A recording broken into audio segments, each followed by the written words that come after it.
What's going on, everybody? Welcome to another episode, another edition of the Straight from the Pastor's Desk podcast. I got the man of the hour once again, Pastor J, pastor here at Abundant Faith Church, the church where faith works. How you feeling today?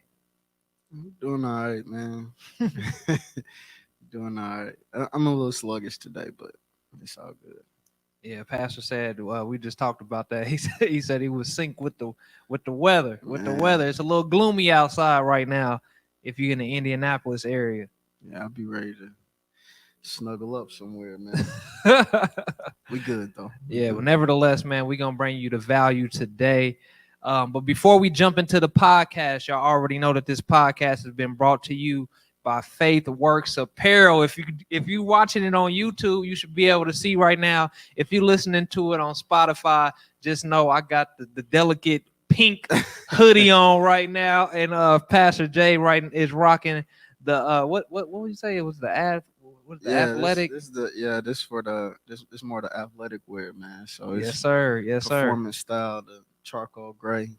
With the You know. black letters. Yeah. Listen, if you haven't already, we need you to order your Faith Works apparel. And if you have, you already know what the purpose behind the Faith Work apparel is. And right now, y'all, we on our run of feeding two families a month, blessing two families a month with $100 gift cards. And actually, we've actually been doing better than what we expected to do starting off. Yeah, I mean it's definitely been a blessing. And now just you know j- just watching God's consistency, man. I'm always careful with the way I say things now. Hmm. Um, so maybe a year or so ago, I would have said, we're gonna bless two families a month. You know Uh-huh. what I mean? And now I've watched God go above and beyond, and so now I'm careful with what I say. So now you hear me say things like,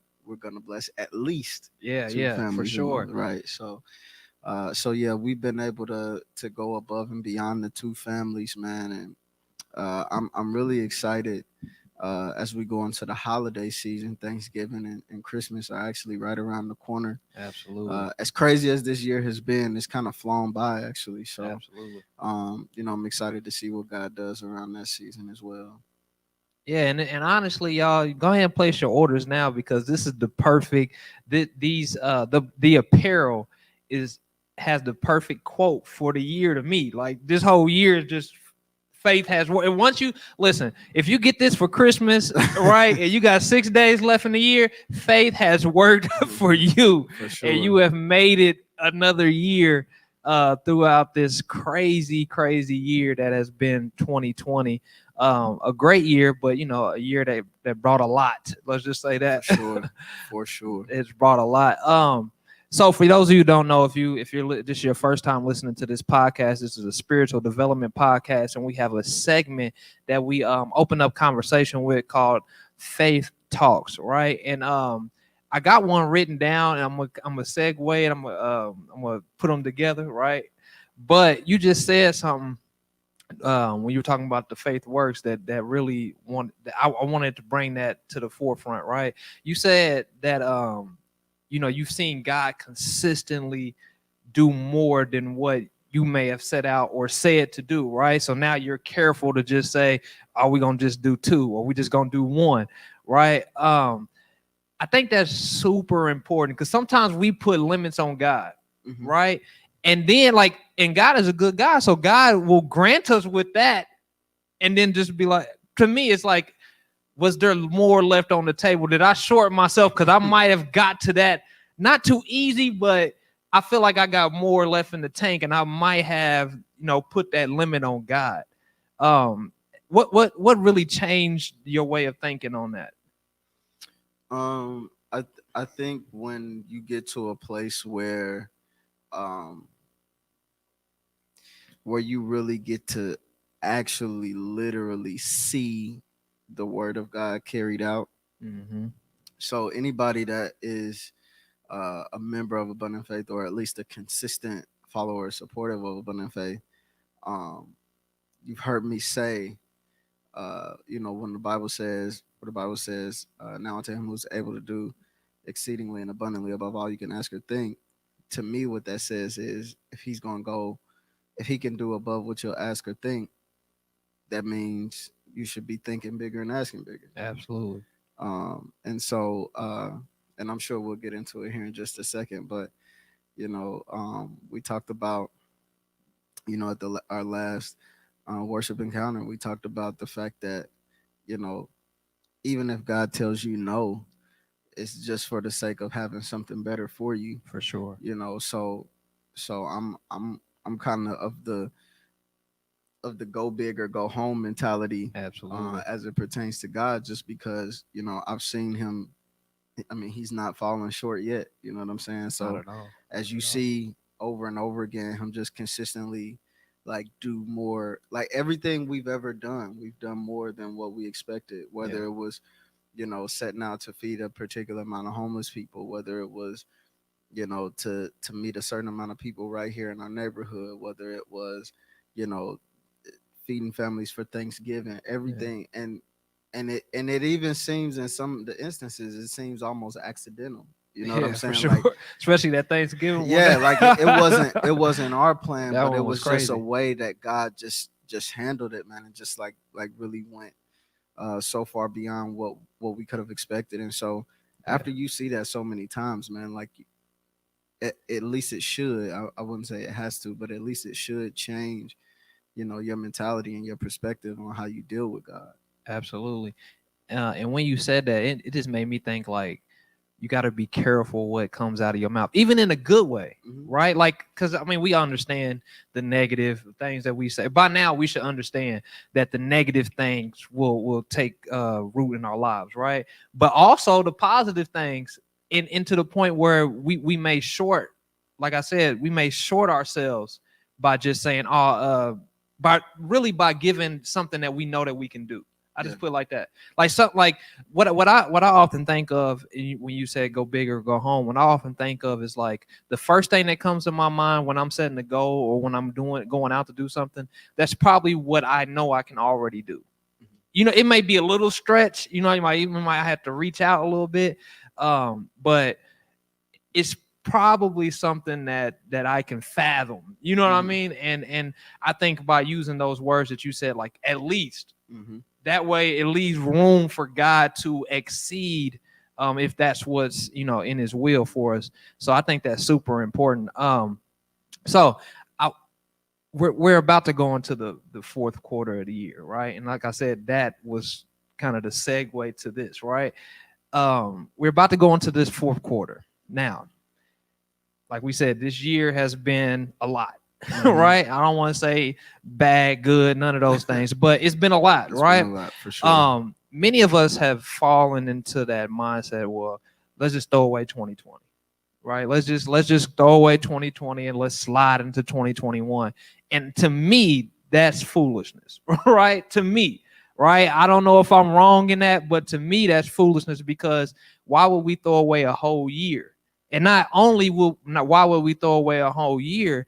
Like God has been good through all that's been going on, right? Like even if you have dealt with loss during this time, you're still here, right? And now I'm not trying to just slide past that like that's something small. Loss is a big thing. It's Right. not something that we just slide by.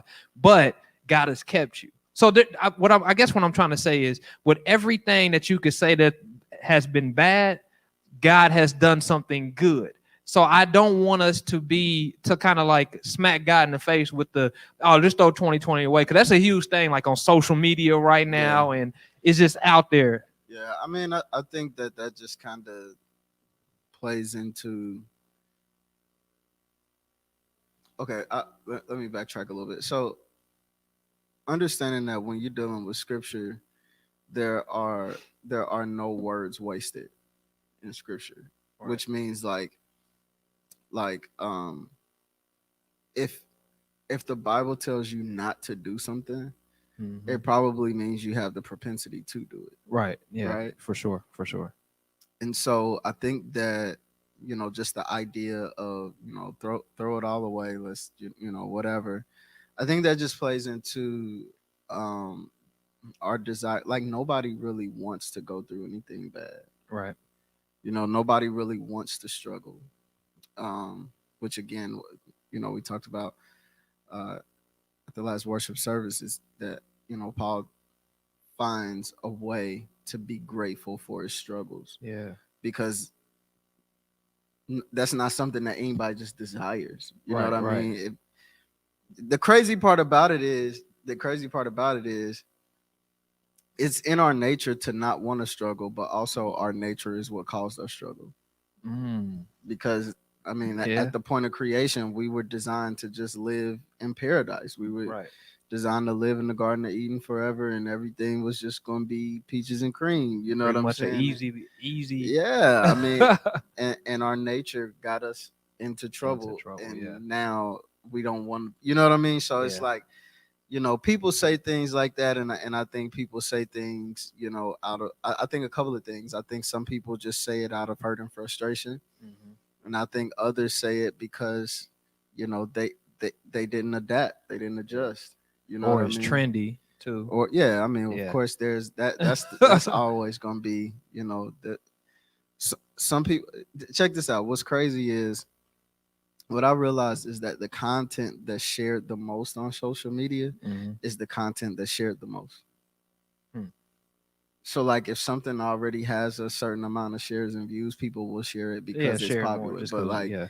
th- they may not have even listened to the video. Right. That's like that group think. Yeah. Yeah. Yeah. So that's always going to be, the trends are always going to be a reason. But yeah, I think that it just kind of plays into, you know almost a, I don't know, you can label it as selfishness, you can label it as immaturity, you can, Hmm. I mean, you can even go as far as narcissism if you wanted to. Yeah. That we don't want to go through anything tough. And so a year like this that has had uh a lot of things happen. For sure. You For know what I sure. mean? It can be, a lot of people are just like, you know what, I just can't take anything else. I just can't take anything else, which that completely goes against scripture, because scripture says that he'll never put more on us than we can bear. So, Right. you know, either you adapt or you don't. Yeah. For sure, man. And I don't know. I think that one thing that has been really prevalent or like really obvious to me during this time is the time is always going to be what you make it. Hmm. Right, it's going to be what you make it. Like during that whole quarantine, like we've had conversations about how we were growing, what are we doing to grow. I learned a lot about the stock market. Like I just studied the stock market because I couldn't go out and do stuff. I went to two different personal development conferences during that time. We were still doing everything here at the church. It's going to be what you make it, right? And if you make the best out of the worst situations, because there is a good there, For sure. right? Now you got to be a little crazy, and we're gonna talk about that. But you got to be a little bit crazy to see the good in the worst stuff. But I think there's peace in that. You know, I think there's joy in that. I think there's happiness in that. I think there's always something that we can pride. Now we might have to dig for it. You might have to reach. For You might sure. be reaching, For sure. right? But I think it's always there. So I got a question for you. As this year comes to an end, in this fourth quarter, in this new season, what should we be focused on? How should we be thinking as we go into this fourth quarter to really hit this year, um, to really hit the year or end the year good? I'm Yeah. trying to get it. I mean, I don't think that you I don't think that it differs from the message that I gave at the beginning of the year. Yeah. I think that 2020 has, I still believe that 2020 was the year of clear vision. Mm-hmm. I stand by it. Um, I've preached on it. Yeah. I've taught on it. Just the idea that, you know, we didn't know all of the obstacles we were going to have to go through going through this year. Right. Uh, and I would say that the people who are making it through this year are not the blind. Right. So as we look to finish the year, going into the fourth quarter, I would stand by, continue to see clearly. Everything that's happened up until this point has shown you something. Yeah. It's revealed something to you. Now, if you choose to ignore what you see, or if you, don't want to open your eyes to see, or whatever the case may be, you may struggle. But um, this year has revealed a lot. It's revealed a lot Absolutely. about relationships. It's revealed a lot about, even if you look at yourself, this year has taught you and told you, you know, there are people who, have started businesses in a pandemic, Yeah. where the quote unquote market is It's going done. to trash. Right. People are starting businesses, and people are going back to school, and Yeah. people are writing books, and Yeah. people are, just all of these different things. And so I think that, I don't think you stray from that right now. I think that whatever has been revealed to you in the first three quarters, Right. you use that information to maximize your fourth quarter. Absolutely. And I would challenge you to really spend some time like trying to figure what these next 3 months can mean for you and your family or whatever your situation is. Like that's I take quarters like very seriously. Like when it's a change of a quarter, like not just in business but just personally. Like I Mhm. think that I think there's nothing to like just skim over and just do the rest of the year how you did the previous months of the year. Like that would be a mistake. Right, you would be naive to do that. And I would challenge you to maybe come up with or really pray about and ask God, like what could be your theme for the rest of the year? What could be that one word, that one thing that you need to focus on, like from now into the ball drops, right? Because like I said, it when we get into this season of life, things can happen for us rapidly, things can happen for us slowly, things can change or things can stay the same, you Yeah, know? I think when when you're talking about quarters, kind of people, will their minds will gravitate to different things. I know when we talk about quarters, primarily, you are thinking business. When I think about quarters, I think sports. Okay. And I I've played sports more years of my life than I haven't, Mm-hmm. and competitively, you know what I mean. And what I do know is, when the fourth quarter starts, whatever happened in the first three don't matter. Right. You know what I mean? Yeah. I've been in games where we've been down the entire game, Mm-hmm. and we decided coming into the fourth quarter that we're not losing this game, Absolutely. and we do what we have to do to come out with the win. And I've been a part of teams where we've been winning the whole game, And and we then go into the fourth quarter thinking we got it in the bag, and somebody sneak up on us and smack us over the head, right. and here we, losing to teams we shouldn't have. Yeah. You know what I'm saying? And so that's why I say, when you go into the fourth quarter, whatever you've learned in the first three, Mm-hmm. if your jump shot ain't falling and going to the bucket is working, you continue to push that. Yeah. If defensively you realize this team can't shoot, you play a zone. You know Right. what I mean? Right. Whatever Yeah. you've learned in the first three, whatever you've seen, Right. whatever has been revealed to you in the first three quarters, you push that Mm-hmm. in the fourth quarter, and you come out with the win. Yeah, we need to take an assessment like there at this time, like as you're listening to this podcast, pause it, do whatever you got to do, but make sure that you do that assessment because it's very important. Like you can't win the end of the year or the quarter if you don't know what you did good and did bad the previous quarters, right? Right. It's very important. And yeah, we just gotta. I don't even want to go too hard on that, but I mean, I just think that for anybody who had a difficult year, it doesn't have to end that way, right? It doesn't have to end that way. Like you said, you've been a part of teams that's been down, and we've seen it. Like we sports, right? So we didn't seen teams be down by 40, come back and win. Teams down by 3 touchdowns, come back and win in that fourth quarter. So just know that there can be a shift during this time. It doesn't have to end the way that it started. And honestly, for you to really get the most out of this next quarter, you got to be a little crazy, right? You got to be a little crazy. I try to segue that the best way that I can.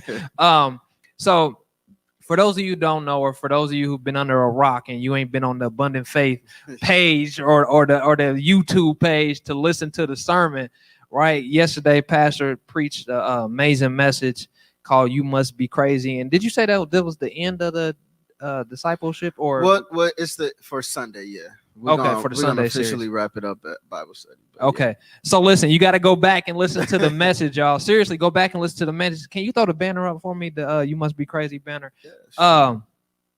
So you must be crazy, right? Let's give a little bit of like I don't want to say a recap, but like a little bit of the meat from the message yesterday. Or let me put it like this: what was the message about, like in a nutshell? And like I said, they got to go back and listen to it, but we want to give them just a little bit of what you meant by "you must be crazy." I guess I guess a few things. In no particular order. One is, in order to be an effective disciple to Christ, you have to be a little crazy, because the stuff that's required of you doesn't make logical sense. Right. In a lot of instances. And so you got to be a little crazy in that sense. But then once you experience him, you got to be crazy not to trust him. You got to be crazy not to follow him. You know what I mean?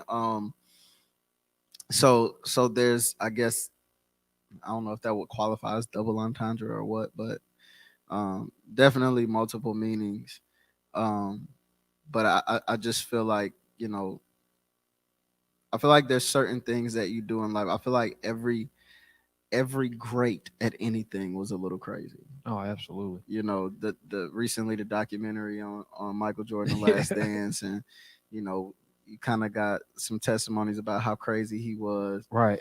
And the unfortunate passing of Kobe Bryant, people were speaking out and talking about how he would just create these scenarios in his mind to, stay motivated. I mean, and then you take a sport like football or boxing, and it's like, you gotta be a little crazy to like want to inflict pain on somebody like that. You know what I mean? Sure. So, but the greats are they push beyond it. So I believe that the same principles apply in discipleship.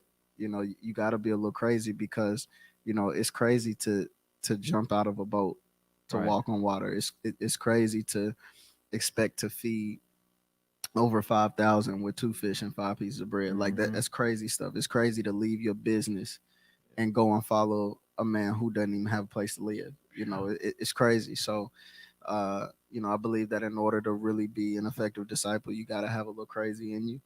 And I believe that people will call you crazy. Absolutely. And you got to be crazy enough to not care. Right. Yeah. So, yeah. Okay. So let's dive in and let's kind of dissect some of these points that you had yesterday. So number one was repeatedly ask for discharge, right? And you were giving the story of Paul. Mm-hmm. And how he asked God 3 times, right, to remove a situation that he had, right, and every single time he kind of got that that denial that we don't like to get, right? Okay, let me ask this: is it wrong to ask God to remove something that's giving us some pain, or I don't want to say is it wrong? But okay, should we ask God? Let me ask that question. Should we ask God, or is there a point where we should ask God, hey, all right, God, I think just a little too much. I think got myself a little too deep. I mean, I think that's circumstantial. Okay. I think each individual kind of has to. Generally speaking, I don't like the theology not to ask God a question. Absolutely. I wanted to hit that because that is a thing, right? I don't subscribe to that theology. Okay. And you've heard me say before, I don't subscribe to that theology now, but I also don't subscribe to the theology that it's okay to question God. Right. So there's a difference between break asking a that question. difference down for us real quick. The difference between asking a question and questioning God is it's completely different. It's when you question someone, it's almost as if there's an implication that they don't have the right to do what they did. Right. But when you ask a question, you're just trying to get clarity. Yeah.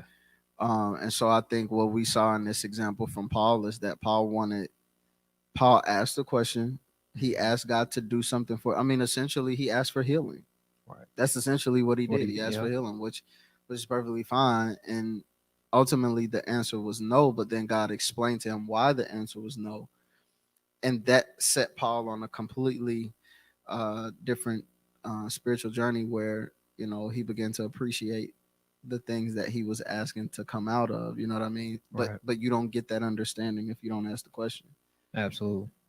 If he doesn't ask the question, he's just in pain. Right. But there's no real revelation behind the pain. For sure. So, I think that if there's something going on in your life that you are confused about or that you even disagree with, right? Say that, and God he'll answer you one way or another. Now you may not, it's not a guarantee you'll like the answer. Right. But he'll answer you. So, I don't have a problem with, I think that we should. I think we will make a lot less mistakes if we ask God some questions. Absolutely.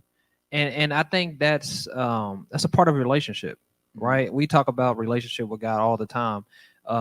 It shouldn't be one-sided where you just talk all the time. It should be, two-sided where God's talking to you, but you should also be able to ask some questions, right? Sure. I got some questions, God. Like I don't have all the answers, and I think us asking that question kind of puts us in that situation where God can be God in our lives. I look at it like being in the classroom, and you got questions in your head, but you don't want to look stupid, or you got questions in your head, but you're afraid to ask the teacher, maybe because it should be obvious, right? Or any of those things. But then you get to the test, or you get to whatever it is that the teacher assigns you, and then you totally space it, and then they're like, why didn't you ask no questions when I asked, did you have some questions? For sure. And the Bible says that your word is a lamp to my feet and a light into my path, which means his word is a guide. Yeah. Right. So if you've committed to being a guide, why wouldn't I ask you about my journey? You know what I mean? Like it just doesn't really make sense. And when the Bible says your word is a lamp into my feet and a light into my path, like it doesn't specify written or spoken. Right. It's his word. So because they're the same, there's not going to be any contradiction between his written and spoken word. So, if he's already made himself available as a guide, why wouldn't you get the direction you need? For sure. And when I thought about, when you just said that guide, I thought about the last gathering when we was putting the tents up. Yeah. Right. So we got the guide, right? And like you said, God is that guide for us, right? But here's the thing. We're looking at the guide, we're seeing all these pieces, and then even though the guide can be clear, like it's like they wouldn't have put it out if it wasn't clear to their knowledge, right? But we still asking each other, like, hold on, is this that piece? Does it connect to this piece? Even though it's saying what it is, if we didn't ask each other those questions, then we probably wouldn't have been able to do it the right way. Because there was a couple instances where we thought it goes to this and it goes to that, and then we went back and was like, hold on, this, and it all started from asking those questions. So there's nothing wrong with asking those questions, but there is something wrong with questioning God, like in that rebellious spirit. I think about like our kids. You tell them to do something, and they might genuinely ask why, because they need understanding, right? That's part of leadership. But then when they why I gotta okay, now your tone is exactly. I'm about to knock your teeth down your throat. Exactly. You know what I'm saying? There's a difference in that, and there's nothing wrong with asking God to reveal something to you, to heal you, to take you out of a situation. But we got to be okay with this answer as well. Yeah. You know, we got to be okay with his answer. And not just be okay with the answer, but also be thankful for that answer. See, I have written that down right there. Yeah, I mean, be thankful for that answer that you get. Yeah, that's one of those things easier said than done. Oh, for sure. For sure. You know, for sure. Everybody's good when it's the answer you want. Yeah. You know, when it's the answer you want, nobody has any issues. Yeah. The issues come when it's the answer you don't want. Mm-hmm. But a lot of times, I think what's interesting about this narrative is that Paul didn't just get the answer he didn't want. He also got the explanation for the answer. Okay. And I think sometimes we mess up because we get an answer we don't want, and we so quickly throw a temper tantrum that we didn't even wait for the explanation. Yeah. And okay, so for in first thing that pops to mind, right? When you said that, wait for the explanation. The explanation is you for me usually comes like in retrospect. Like it usually comes in when I reflect on what happened. So let's put it like this. Let's say we have a situation. Let's say even Paul's situation, right? And he asked God to remove that from him, right? It may have we had something crazy going on right now. Like he asked God to remove the situation, right? Like you said, most of us will throw a temper tantrum in between the time that God shows us. But usually once things come full circle, that's when it's like, oh, okay, like I get it now. You know. Yeah, I mean, I think two things are happening though. I think when we look full circle, we see the results. Oh, okay. The results. Okay. Right. Yeah. So God gives you an answer. Mm-hmm. Maybe you don't like it. Maybe, you know, whether you did or didn't listen for the explanation, and also understanding that God doesn't always give an explanation. Right. Like he has every right not to explain himself. Right. But I think that in the times that he does give an explanation, sometimes we miss it because we're so upset about the answer. Absolutely. But let's say you ask a question, you don't like the answer. Mm-hmm. He gives the explanation. When you look back on the process, you see the results of that, right? Yeah. So you see, oh, God, you was This right. made I sense, see. right? This makes sense. But I think sometimes he'll still give us the explanation immediately, but because we don't see the results right away, we may not necessarily understand it. Right. And so, but actually, because we started in verse 8, 2 Corinthians 12:8, but verse 7 says that I was given a messenger of Satan to buffet me so I won't brag about myself. So he already knew the explanation. He started off with the explanation before even telling us the problem. Okay. You know what I'm saying? So he already knew what that explanation was. And then he says, you know, I asked God 3 times to take it away. God says no all 3 times. And then God says, my grace is sufficient for you. Right. And so now Paul recognizes, like, man, like, so then he starts to be able to see the results because now he's, you know, planting all these churches and, you know, his missionary journeys, and, you know, he's got all of these accolades under his belt. But ultimately, Paul's heart was to please God. And Paul says, you know what, now I see it. If I didn't have this problem, my focus would shift from pleasing you to getting credit for myself. Absolutely. You know what I'm saying? So that would have been a result, right? So I think that we just have to, and again, like, this is something that you'll continue to be in the learning process of until you die, is that just being okay with the answer. You know what I mean? Like taking comfort in God's sovereignty. And just being okay with whatever God says.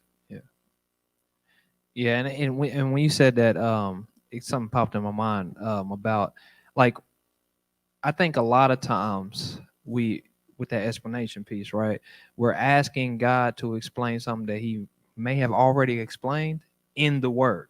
You know what I'm saying? Because like I often look at a lot of times, anytime like I've faced something, like when I'm seeking that explanation, like why is this happening? Why is that happening? There's usually a scripture or a story or something. If nothing else, the count it all joy, you know, that part right there, the perseverance, let perseverance do, like, to me, that's an explanation for a lot of the trials that we go through. So sometimes I think that like we may be asking God for that explanation, but that explanation is already in our face. I shared this yesterday on the Faith Encounters, and if you haven't been watching the Faith Encounters, y'all, every Wednesday, y'all cannot miss these Faith Encounters. These are personal stories of how faith has worked in our lives and in the guests that are on the episodes, man. Y'all gotta tune into that.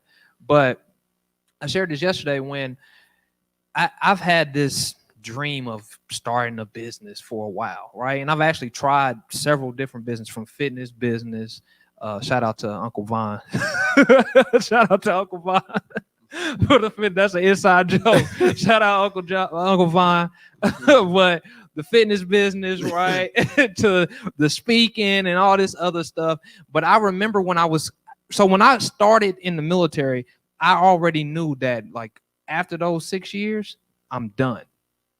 Right? I'm done. Now listen, I did 8 years. So listen to this. After the 6, I said this in the beginning, I'm done. I'm not signing no more contracts. It's over. Right? When it came to end to that, when the 6 was coming to an end, I'm telling, listen, hey y'all, I'm out of here. I don't know what y'all talking about. Listen, don't put that bonus in front of me. Don't put that contract in front of me. I don't care nothing about no promotion. I'm out of here. Right? I'm done. I came up to that 6 years and it was like, it ain't time yet. I prayed on it. Like I prayed hard on it because I was ready just to go full time into speaking or whatever. And God was like, nah. So here I go. Go ahead, give me that pen. I go ahead, sign my name on that dotted line, 1 year extension. And I told everybody, listen, for sure, that was it. That 7 years, I'm done. That's the year, that's the completion. I'm done, right? God, is it time? Oh, okay. Sign it again, right? For sure, this time, the 8 years. But you know that those 2 years, when we talk about the explanation, those 2 years was the biggest blessing of my life as far as like getting leadership training.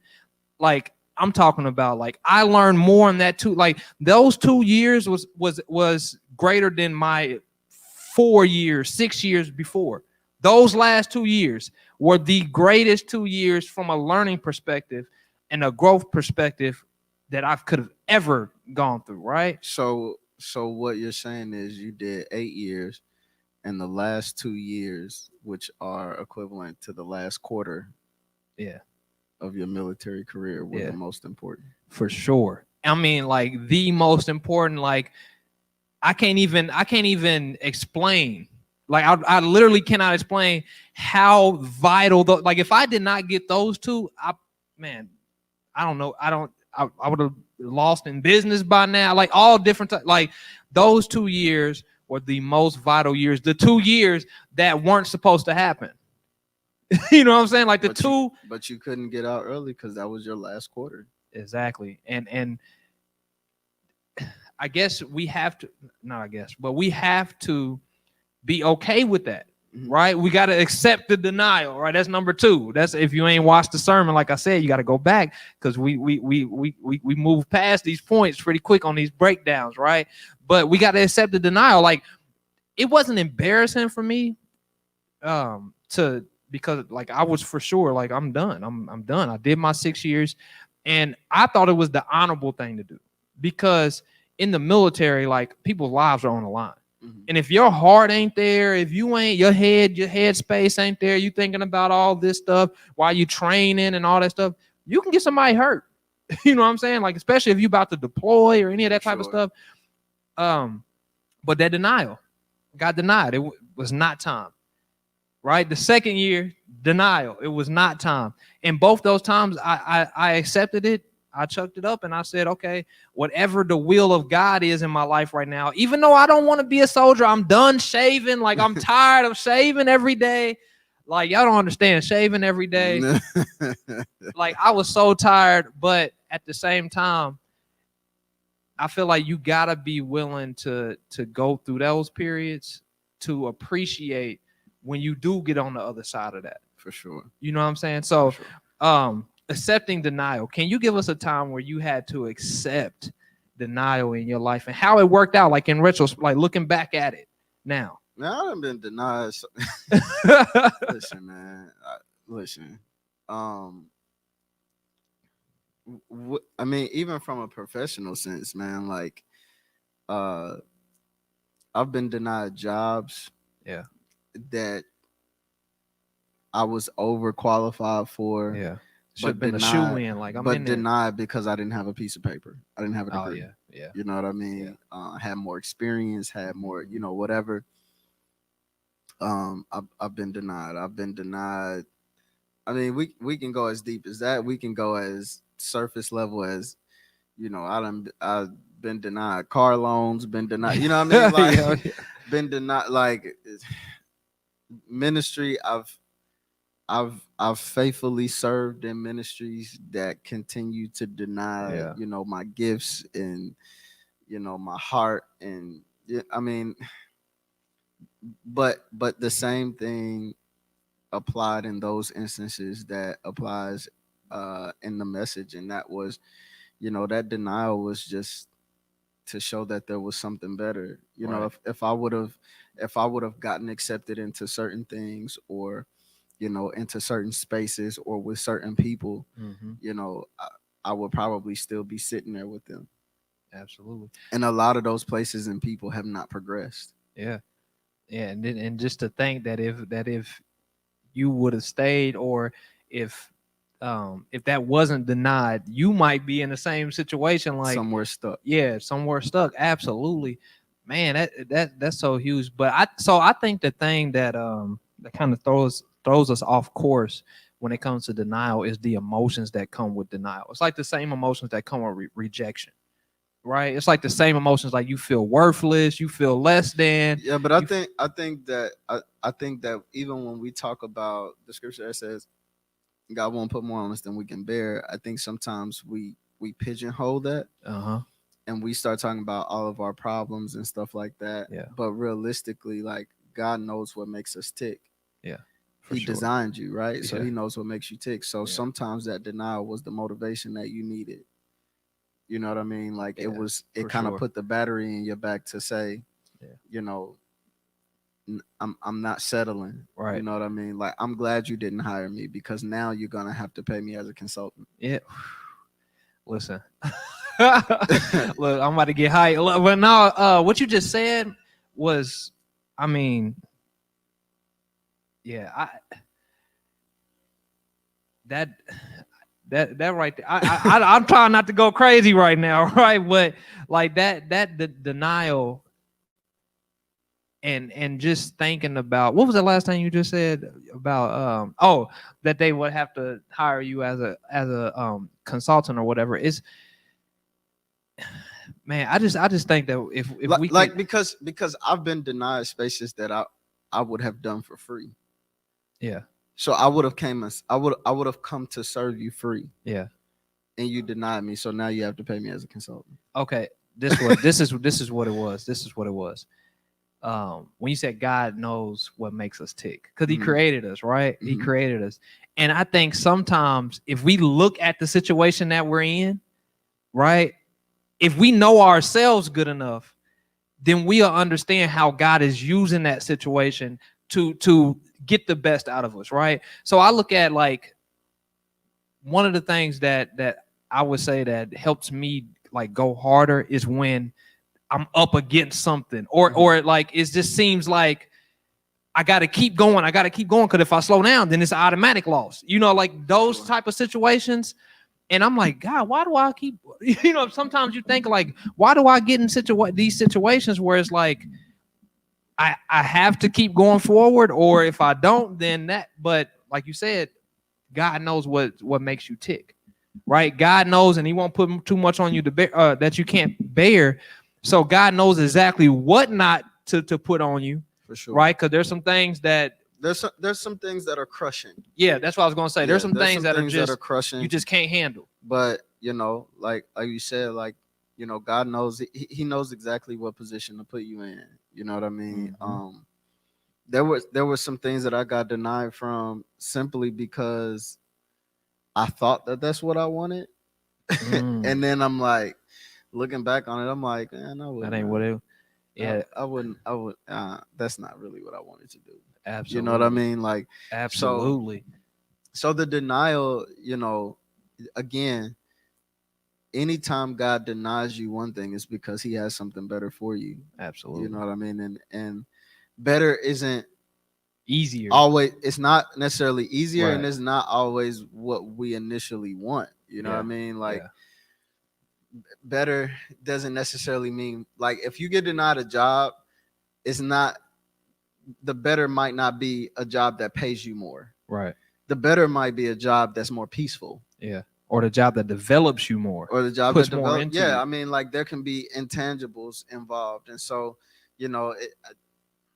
I think that just comes along with, and that's why this message was so important to sort of be a part of the wrap up for the series, because it's not going to always make sense right away, man. Right. It's going to be crazy. So you got to be a little crazy. Yeah, for sure. To trust God in some of these instances, where logic somewhat goes out of the window. Yeah. And I mean, there's been very few times, I think, where logic is even a thing in the situation. Like when God has, let's say, changed a path or direction or whatever in my life, I don't think it's ever made logical sense. Well, the reason it won't, and the reason why it won't, is because it's only logical. The decision is only logical for your plan. Right.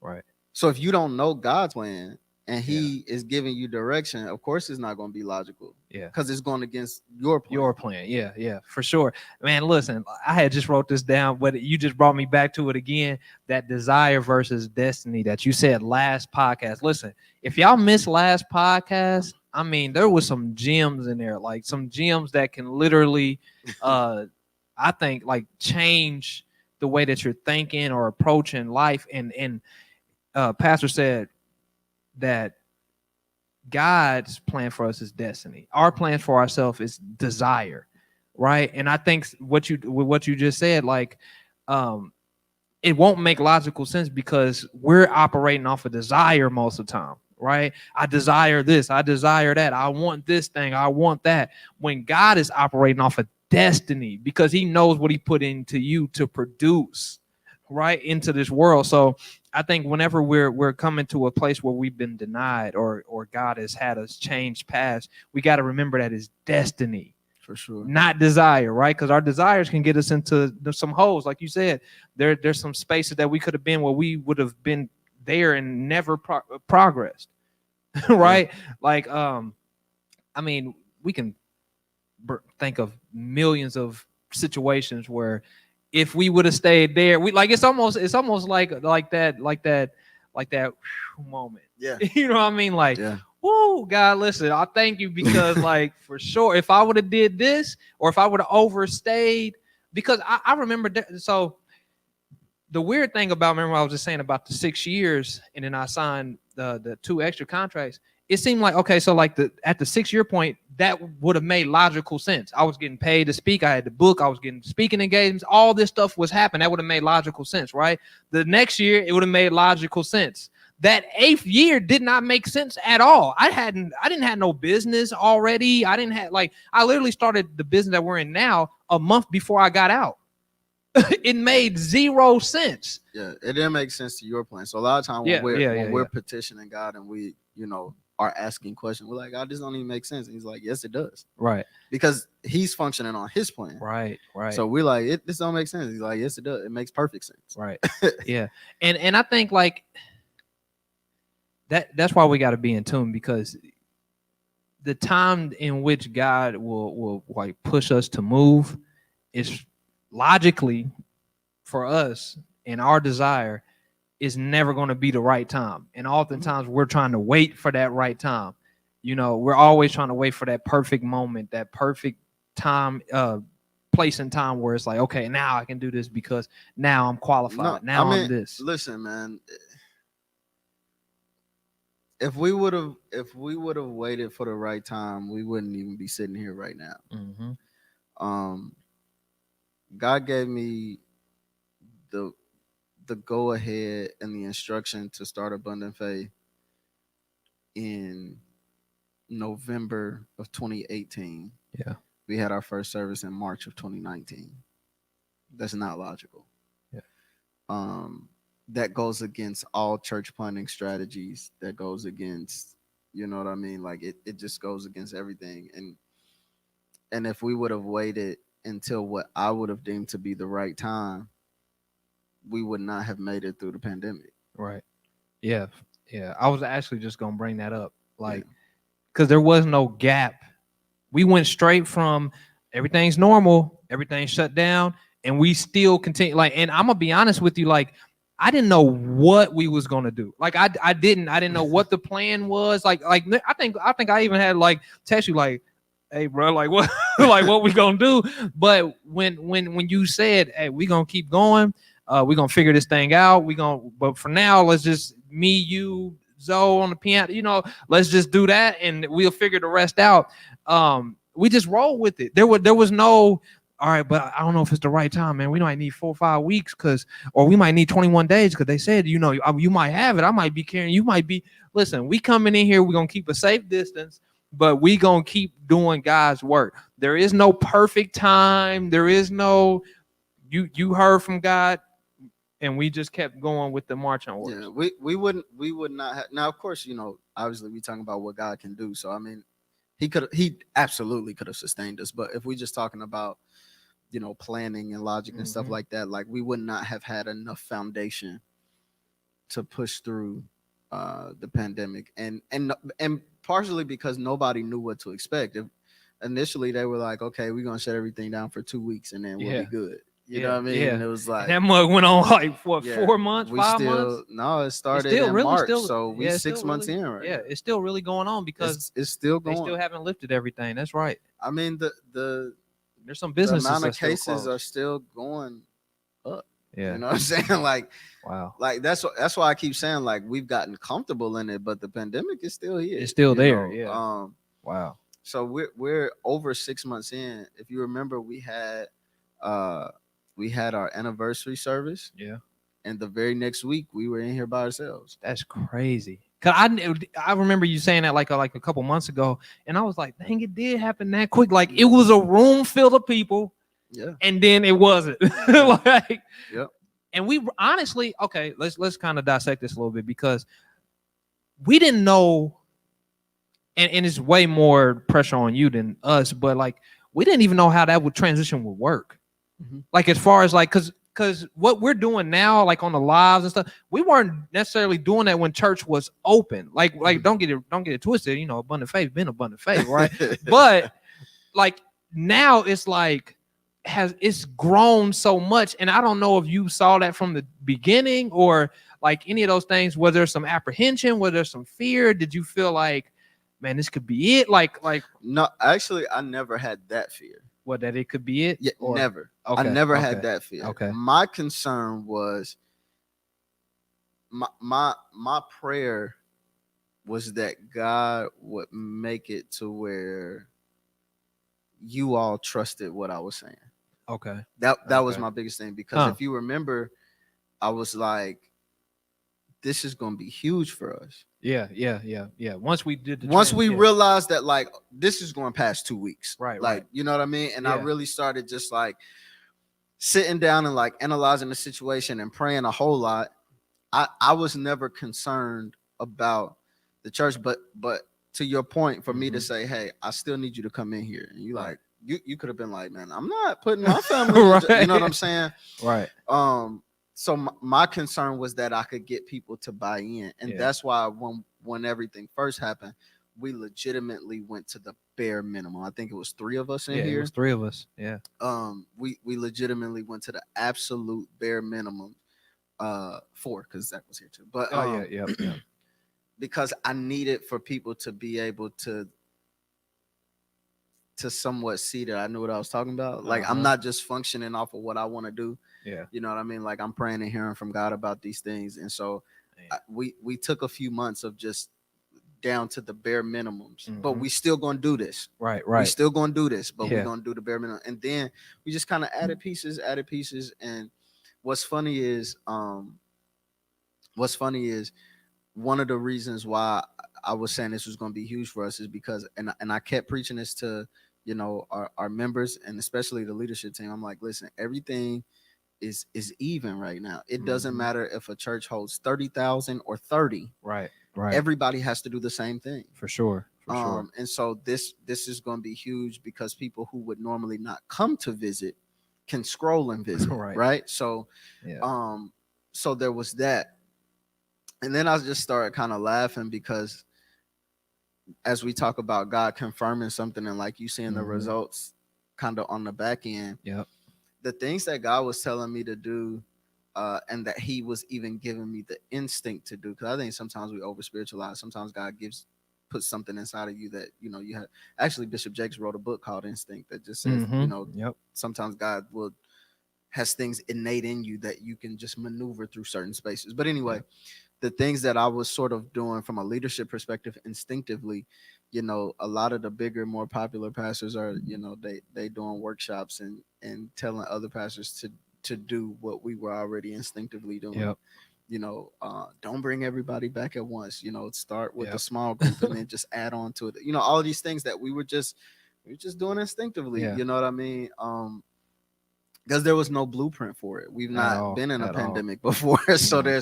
there's no blueprint for it. So but I recognize that had I waited for just kind of, that was the long way around to say, had I waited for the perfect time to start the church, had I said, God, this is November, is not enough time to start in March, we wouldn't have had the foundation to be able to sustain in this time.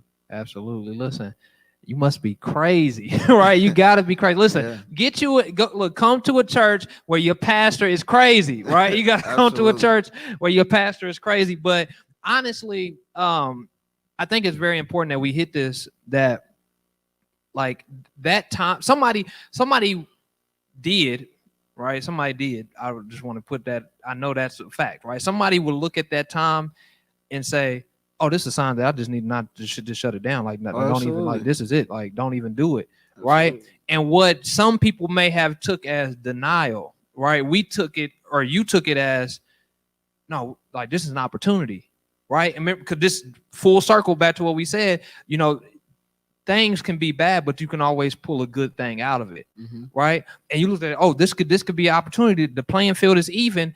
And then honestly, I would say this, and this ain't nothing but God, but like I would say that we're in a better place now than we were before the pandemic, as far as functionality goes. For sure. Right? Like I'm not on any other team, but just seeing the functionality of the church, just seeing what we're able to do, how we're still reaching people, how we talked about like the outreach ministry, just sitting stuff on the curb, like that's I don't even think we've ever done the numbers on like what we put out there and how much has been gone, but I can tell you by just what's left that there's been at least 100 people helped through that.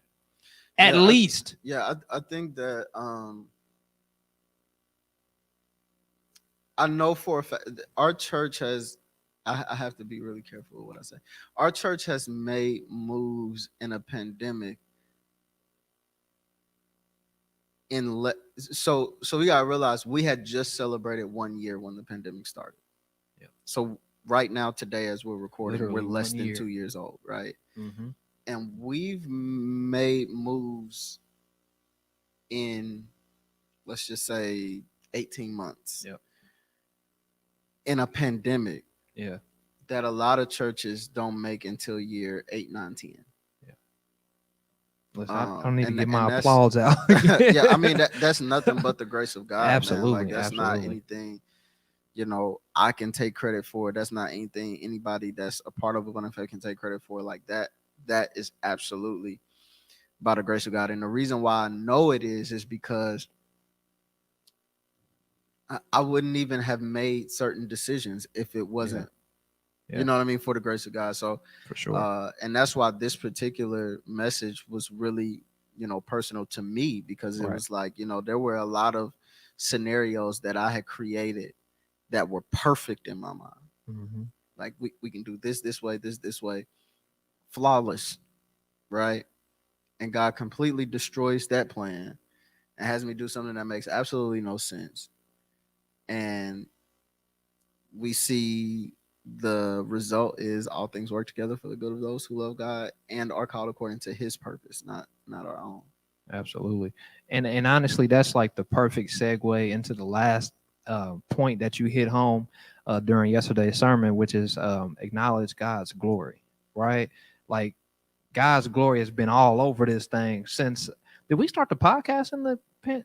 No, the podcast was before. Yeah, but we started the definitely podcast grown before. it since then. For But sure. basically, what I'm saying is like God's glory can just be seen throughout this whole situation, this whole pandemic, right? As we go into this fourth quarter, like I know that God's about to do some stuff we ain't never seen before, right? I know that we said that we ain't trying to put no limits on God or just, but I really believe that this fourth quarter is about to be crazy, right? As we go this Sunday, right? This Sunday we're doing the gathering again, and we talked about this yesterday. We're expecting numbers to come through. We ain't gonna put a number on the number, but we expecting people to come through and have a blessed time as we start the end of this year, right? We start the last quarter of this year. I think it's very important to what you said yesterday about making sure that we're acknowledging God's glory, even through the denials, even through the setbacks or whatever you might call it, right? Because I don't even look at the pandemic as a setback, to be honest. Like I don't look at it as a setback. I know that it's different for everybody, but I mean, personally, it hasn't been a setback. It's an unfortunate event. Yeah, for sure. Yeah, for sure. Terms like setback are really perspective based. Yeah, absolutely. You know what I mean? So absolutely. So, any closing remarks as we end the podcast today? I would just say, man, like, especially for those of you who proclaim Christianity, proclaim to be a disciple of Christ. Yeah. Embrace your crazy. Embrace your crazy. The crazier it sounds, the more rewarding it'll be. For sure. That's something that I can attest to from a personal perspective. Sure. The crazier it sounds, the more rewarding it'll be. And just just stay obedient. Just stay obedient. Drake came out with the song God's Plan, and I won't get into that, but understanding that really, once you become a Christian, it's all about God's plan for your life. For sure. He never takes away our free will, but ultimately it's about his plan for our life. So, even when he's asking you to do something crazy, go for it, because greater the risk, the greater the reward. When people are talking about you and calling you crazy, embrace it, because that means that you're walking the way you need to walk. Absolutely. So that would be my final. Absolutely. Closing remarks. Listen, I've said it already about 3-4 times, but like I said, make sure that you take a little bit of time and assess and really kind of go over the year and see, what was the good things, what were the things that weren't as good. I'm not gonna say bad things. What are some things that I can improve? Where were my weaknesses at? Where were my strengths at? Like really go through this year, go through this year, because I just believe, man. I said it so many times throughout this podcast, but I do believe that this fourth quarter of this year is about to be different, right? It's just about to be different. I'm gonna end this on a quote from our pastor, right? He said, "Brag about your weaknesses and the things God didn't remove." And as you go through that reflection, think about those things. Like seriously, remember. You said that that was one of our points before, like remembering what God has done, right? Remember the things that God protected you from. Remember the things that you asked God for that he said, nah, but I got something better for you, right? Those are probably the best things that have happened in your life. So y'all, we love y'all. We appreciate y'all for joining us for another podcast. Don't you forget, I'm looking right into the camera, right? We got the Faith Works apparel. We got the masks, right? We're going to be uploading the masks this week. We got the masks. What are the color schemes on the mask again that are going up? We got the black and the white. Yeah, we got black mask. In a black mask, we got white letters, we got pink letters, we got purple letters, we got red letters. In the white mask, I think we've got blue letters, red letters, we got glitter letters, we got everything. Yeah, so it's a lot going on right now. So absolutely. So we got the mask to protect your face because the flu season is coming as well. So you need to get you a mask. Go ahead and grab you a hoodie. Like I said, I got the delegate pink on today. Pastor got the gray on today. But go ahead and place your orders. If you're on whatever you're listening to this or watching this right now, the link is in the description. The link is in the description on YouTube, on Facebook, on Spotify. And just make sure that you're subscribed on those platforms as well. Subscribe to the Spotify, subscribe to the YouTube, make sure that you're following us on Facebook. And like I said, don't forget the purpose behind the Faith Works apparel. This is not just a cute quote on a shirt or a hoodie or a mask. There's a purpose behind this. We are feeding families. Every piece of apparel that you purchase goes to help feed a family. Oh, don't forget the gathering. We said it, but we got to say it again. Don't forget it. We're going to have regular service, 10 a.m. So tune in. Facebook Live, YouTube Live. Everywhere, right? We everywhere with it. Right after that, a couple hours after that is the gathering. We don't care what the forecast say. Know that the gathering is going down, right? We got some things in place that if the weather doesn't permit, we got a shift for you. Just know that you're going to get the word, right? Just know that. So come on out to the gathering this Sunday, 4 p.m. We can't wait to see your face. Am I missing anything? No, I think we good. All right, y'all. Oh, Bible study. Don't forget Bible. We can't forget Bible study. 7 p.m. on Wednesdays. Facebook Live, YouTube Live. Every single Wednesday, 7 p.m. Right after Wednesday, like I said, we'll see you back here on Sunday. Listen, we love y'all. We appreciate y'all. And we will see you on the next episode of the Straight from the Pastor's Desk podcast. Every Tuesday, check in. We'll see you. Peace.